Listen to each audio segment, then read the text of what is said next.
Let's take a real-world example to understand classes and objects better. Let's say I want to develop a dog adoption website.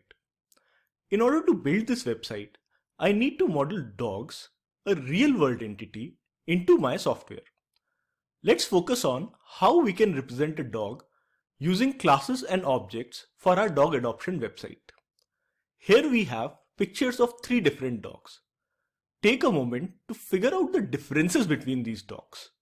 Feel free to pause the video and take 2 minutes to list down the differences. Let's list down the differences. Each dog is of a different breed. They have different colors. Their age looks to be different. Maybe some are male, some are female. They might have different owners as well. So, breed, colors, age, gender, owners, these might be some of the things that are different for these dogs. If I say these differences are also some of the common characteristics shared by the dogs, wouldn't you agree with me? If I have to describe a dog, I will use these characteristics like breed, color, age, gender, owner. So these characteristics can form the data members for dog classes. Again, take a moment and list down the common behavior of these dogs. Feel free to pause the video for a minute. Okay, so let's see some of the behaviors of dogs. Dogs sleep, they eat, they sit, they run, they bark.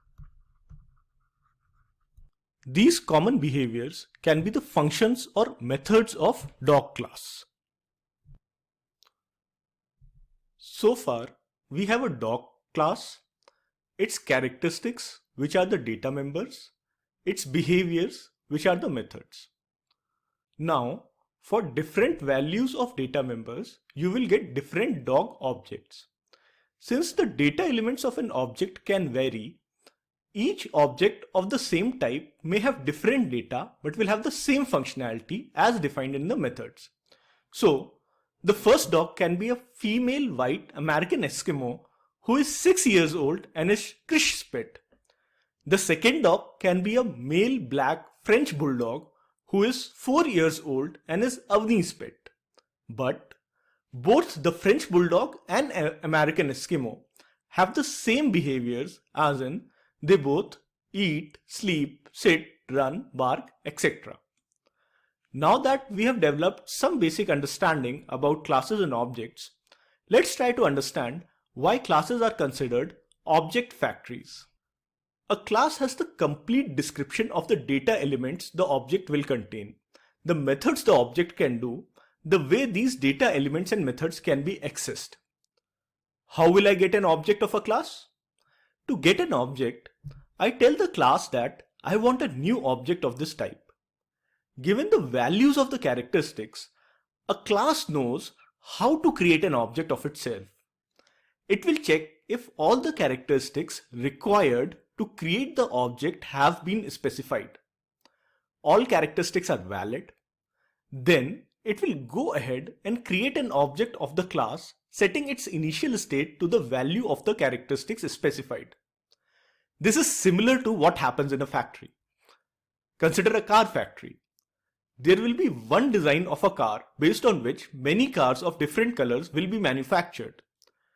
If you compare this with our previous example, based on one dog class, many dogs of different breed, color, gender, etc. can be created as objects. That is why we say that class is an object factory. Objects of a class are also referred as instances of the class, as they represent the class with a specific state.